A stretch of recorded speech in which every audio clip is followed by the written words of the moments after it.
வணக்கம். நான் உங்கள் ஜெயா. இன்றைக்கி நம்ம இந்த வீடியோவில் ஆர்கே நாராயண் எழுதின மை டேஸ் இந்த ப்ரோஸ் பீஸோடைய சம்மரியை பார்க்கலாம் வாங்க.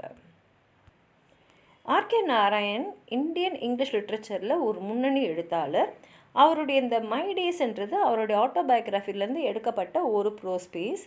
இதில் அவருக்கு அவருடைய இளம் பருவத்தில் எப்படி பெண்கள் வசம் அவருக்கு ஒரு ஈர்ப்பு இருந்தது, அதுக்கப்புறம் கடைசியாக எப்படி ஒரு பொண்ணுக்கிட்ட அவரோட மனசு பறிப்போச்சு, அது எப்படி திருமணத்தில் முடிஞ்சிடுற ஒரு ஹியூமரஸ் வேயாக சொல்லியிருக்காரு.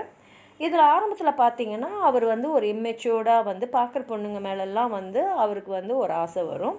அவங்க மேலே காதல் அந்த காதல் நிறைவேறாமல் போய் அதில் லவ் சிக்னஸ் ஆகி அந்த காதலுக்காக ஏங்கின ஏக்கத்தை தான் அவர் எழுதியிருக்காரு.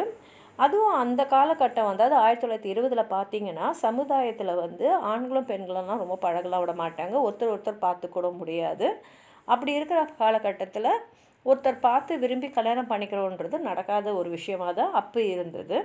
ஆனால் அவர் சில புஸ்தகங்களை படிக்கும் போது அதில் ஒருத்தங்களை நம்ம விரும்பி அதுக்கப்புறம் தான் திருமணம் பண்ணணும் அப்படின்ற மாதிரி அவருடைய மனசில் ஒரு ஆசை இருந்தது. ஆனால் சமுதாயம் அந்த இதுக்கெலாம் ஒத்துக்கிற மாதிரி இல்லை. அதனால் அவர் நடக்காத இந்த காதலுக்காக ரொம்ப ஏங்கியே தவிச்சார்னு சொல்லலாம். அவர் நிறைய பேரோட காதல் வயப்பட்டார். ஆனால் எல்லாமே ஒன் சைடு, அதாவது அவர் தான் விரும்புவரை தவிர அந்த பொண்ணுக்கு இவர் அவங்கள விரும்புகிறாங்கன்றது கூட தெரியாமலே இருக்கும்.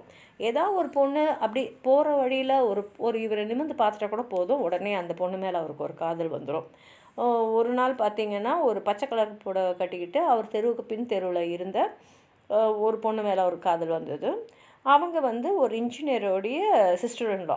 அதனால் இவர் என்ன பண்ணார்னா டெய்லி அந்த பொண்ணை ஃபாலோ பண்ணிக்கிட்டே இருந்தார். அந்த பொண்ணு கூட நம்மளுக்கு பழக்கம் வரணுன்னா அவங்க ஒரு இன்ஜினியரோட சொந்தக்காரங்க தானே, அப்போ நம்மளும் ஒரு இன்ஜினியரிங் பிஸ்னஸ் பண்ணால் அவங்களோட நெருங்கி பழகக்கூடிய வாய்ப்பு வரும். அதுக்கப்புறம் இந்த பொண்ணுக்கிட்ட ப்ரப்போஸ் பண்ணலாம் அப்படின்ற மாதிரி இவருக்கு தோணுச்சு. ஆனால் திடீர்னு பார்த்தா அந்த பொண்ணு அவரால் திரும்பி பார்க்கவே முடியல. ஆனால் அதுக்கு வருத்தப்படுறதுக்கு பதிலாக அவரோட மனசில் இன்னொரு பொண்ணு இடம் பிடிச்சிட்டாங்க. அந்த பொண்ணு யாருன்னா டெரஸில் நின்று அவங்க தலைமுடியை காய வைக்கும் போது இவர் பார்த்துருப்பாரு. அந்த பொண்ணு அவ்வளோ அழகெலாம் இல்லை, ஆனால் அவருக்கு அவங்க மேலே காதல் வந்தது. ஆனால் அதுக்கப்புறம் தான் அவர் கவனித்தார், அந்த பொண்ணு அந்த தெருவில் வர எல்லாரையும் தான் பார்த்துட்டு இருந்தாங்க, இவரை மாத்திரம் இல்லைன்னு. அவருக்கு அந்த பொண்ணு மேலே இந்த இன்ட்ரெஸ்ட் போயிடுச்சு. சீக்கிரமாகவே அவருக்கு இன்னொரு பொண்ணு மேலே அட்டென்ஷன் வந்துடுச்சு. அந்த பொண்ணு மகாராணி காலேஜில் படிச்சுட்டு இருந்தாங்க. ஆனால் எல்லாமே ஒன் சைடட் லவ் தான். ஆனால் ஒன் சைடட் லவ்வாக இருந்தாலும் சரி இவருக்கு அது ரொம்ப சந்தோஷமாக இருந்தது.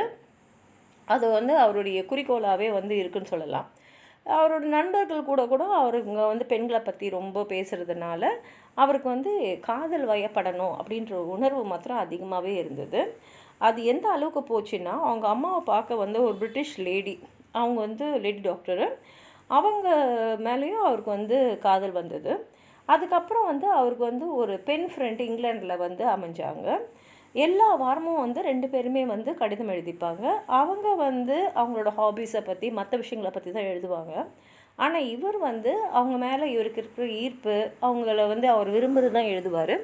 அவங்க இந்த மாதிரிலாம் எனக்கு எழுதாதீங்க அப்படின்னு சொன்னாலும் அவங்க தொடர்ந்து அவருக்கு கடிதம் எழுதுனதுனால இவர் தொடர்ந்து அவரோட விருப்பத்தை சொல்லிக்கிட்டே இருந்தார். அதுக்கப்புறம் பார்த்திங்கன்னா ஃபைனலாக அவரோட வாழ்க்கையோட உண்மையான காதல் அவருக்கு அமைஞ்சுது. ஜூலை மாதம் 1933 அவங்க அக்காவை விட்டுட்டு வரத்துக்காக அவர் கோயம்புத்தூர் போனார். திரும்பி வர வேண்டிய வேலை எதுவும் இல்லாதனால அக்கா வீட்டிலே கொஞ்ச நாள் இருக்கலாம் அப்படின்ற முடிவோடு அங்கே இருக்கும்போது தான் அவர் ஒரு பொண்ணை பார்த்தார். பார்த்தோடனே அவங்கள ரொம்ப பிடிச்சிடுச்சு. அந்த பொண்ணு வெறும் தண்ணியை தெரு குழாயில் பிடிக்கிறதுக்கு மட்டும்தான் வெளியில் வருவாங்க, அதுக்கப்புறம் உடனே வீட்டுக்குள்ளே போயிடுவாங்க. இவருக்கு அவங்கள ரொம்ப பிடிச்சி போச்சு. எப்படியாவது அவங்கள பார்த்துக்கிட்டே இருக்கணும் அப்படின்ற ஒரு ஆசை ஒரு மனசில் இருந்தது. அந்த பொண்ணோட அப்பா ஒரு ஸ்கூல் ஹெட் மாஸ்டர். அவங்க இவங்களுடைய அக்காவோடைய ஃபேமிலி ஃப்ரெண்டு வேறு. அதனால் இவரால் ஈஸியாக போய் அந்த பொண்ணுடைய அப்பாவோட ஃப்ரெண்ட்ஷிப் பார்க்க முடிஞ்சுது. இதில் பார்க்க போனால் அவருக்கும் புஸ்தகம் படிக்கிறது இலக்கியத்துலலாம் ரொம்ப ஆர்வம் இருந்ததுனால 2 பேரும் ரொம்ப நெருக்கமாக ஆகிட்டாங்க. இவர் தினந்தோறும் அந்த பொண்ணோட அப்பாவை அவரோட ஸ்கூலில் போய் பார்த்துட்டு உலக விஷயங்கள்லாம் பேசிகிட்டு இருப்பார். ஒரு நாள் அந்த பொண்ணோடு பேசிகிட்டு இருக்கும்போது இவர் எனக்கு உங்கள் பொண்ணை பிடிச்சிருக்கு, திருமணம் பண்ணிக்க ஆசைப்படுறேன்றதை சொல்லிட்டாரு.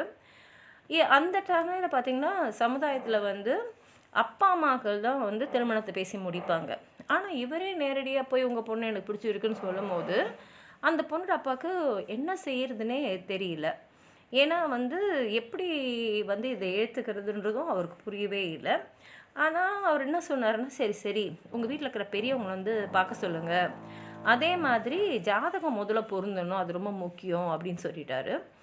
அதே சமயத்தில் கொஞ்ச நாள் கழித்து அவர் வந்து இவரை பார்த்து, ஆமாம் நீங்கள் என்ன செய்கிறீங்க, சம்பாத்தியெல்லாம் எப்படி எல்லாம் கேட்கும்போது இந்த இவருக்கு புரிஞ்சிடுச்சு. ஓஹோ, அப்போ அவருக்கு நம்மளை பிடிச்சிருக்கு, அதனால தான் நீங்கள் என்ன சம்பாதிக்கிறீங்க, எப்படிலாம் குடும்பம் நடத்துவீங்கன்னு கேட்குறதுக்காக இதை கேட்குறாருன்னு. அப்போ தான் பார்த்தீங்கன்னா பஞ்சுன்ற ரொம்ப ஃபேமஸான மேகசீனில் ஹவு டு ரைட் இந்தியன் நாவல்னு இவர் எழுதின ஒரு இது பப்ளிஷ் ஆகிருந்தது.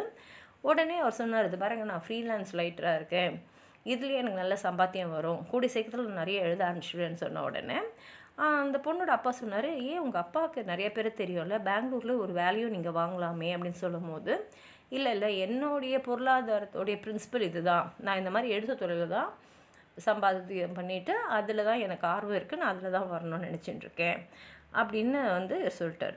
இப்போ இவருடைய வருமானமோ இல்லை இவருடைய இன்ட்ரெஸ்ட்டோ எதுவுமே வந்து அந்த கல்யாணத்துக்கு எதிர்ப்பாக இல்லை. எதிரியாக அமைஞ்ச வில்லன் வந்து அவருடைய ஜாதகம் தான். அவங்க எல்லாருமே ரொம்ப கன்சர்வேட்டிவான ஃபேமிலியிலேருந்து வந்ததுனால இந்த ஜாதகம் பொருந்தலைன்னொன்னே அந்த ஹெட் மாஸ்டர் வந்து வேண்டாம், அந்த திருமணம் வேணாம், ஜாதகம் சரியில்லை அப்படின்ட்டார். உடனே நரேட்டர் வந்து இந்த லவ் ஃபெயிலியரை அவரால் தாங்கிக்கவே முடியல. அவரால் சரியாக சாப்பிட முடியல, யாரோடையும் சரியாக பேசவே முடியல. தெருவில் நடக்கும்போது கூட அந்த தெரு குழாவில் தானே அந்த பொண்ணை பார்த்துருக்காரு, அந்த குழாவை பார்க்காமலே நடந்துடுவார். அவர் பழகிற விதம், அவர் பேசுகிற விதம், அவர் நடந்துக்கிற விதத்தெல்லாம் பார்த்து எல்லாருக்குமே அவரை பார்த்தா பரிதாபமாக தான் இருந்தது. அவங்க அக்காவும் வந்து எவ்வளோ பண்ணாங்க, இவர் மனசை மாற்றணும், பழைய சகஜமான நிலைமை கொண்டு வரணும்னு. ஆனால் இவரால் வந்து அந்த துயரத்துலேருந்து மீளவே முடியல. அப்போ தான் அவர் வந்து த ஹோம் ஆஃப் தண்டர்ன்ற பிளேயும் எழுதினார். அது ஒரு ட்ராஜடி, கடைசியில் எல்லா கேரக்டர்ஸும் இறந்துற மாதிரி வரும். இது கிட்டத்தட்ட அவருடைய மூடை வந்து வெளிப்படுத்துகிற மாதிரியே இருந்தது. ஹெட் மாஸ்டருக்கும் வந்து இவரை இப்படி பார்க்கறதுக்கு ரொம்ப கஷ்டமாக இருந்தது. அவரும் வந்து என்ன பண்ணாருன்னா, ஜாதகத்தெல்லாம் எடுத்துன்னு போயிட்டு திருப்பி திருப்பி நிறைய பேர்கிட்ட கேட்டுக்கிட்டே இருந்தார், இதில் ஏதாவது பொருத்தங்களா அமையுமா பரவாயில்லையான்னு. கடைசியாக வந்து அவர் வந்து ஒரு வயசானவர், ஒரு பேர் செல்லப்பா சார், அவர்கிட்ட போய் ஜாதகத்தோடய பார்த்துட்டு வாங்கன்னு சொல்லிட்டு இவர் அமுச்சு விட்டார். இவர் போய் சொன்ன உடனே அந்த பெரியவர் வந்து கத்த ஆரம்பிச்சிட்டார், நான் என்ன பிரம்மாவா உங்கள் ஜாதகத்தெல்லாம் மாற்றி எழுதுறதுக்கு, உங்களுக்கு கல்யாணம் பண்ணிக்கணுன்ற எண்ணம் இருந்தால் இந்த ஜாதகத்தெல்லாம் தூக்கி போட்டு நீங்கள் பாட்டுக்கு செய்ய வேண்டியது தானே, எதுக்கு வந்து இந்த மாதிரி வந்து பொருந்தாத ஜாதகத்தை வச்சு சுற்றின்னு இருக்கீங்க அப்படின்னு கத்தின உடனே சரின்னு சொல்லிவிட்டு, மனுஷங்களால் வந்து ஏற்கனவே வந்து அந்த ஜாதகத்தெல்லாம் மாற்ற முடியாதுன்னு தெரிஞ்சிச்சு. ஆனால் எப்படியோ கடைசியாக வந்து இவங்க திருமணம் வந்து எல்லா கஷ்டத்தையும் மீறி நடந்து முடிஞ்சது தான் இவர் நகைச்சுவை இதில் எழுதியிருக்காரு.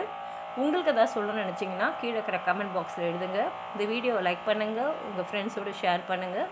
சப்ஸ்கிரைப் பண்ணாதவங்களாம் ப்ளீஸ் சப்ஸ்கிரைப் பண்ணி சப்போர்ட் பண்ணுங்கள். நன்றி.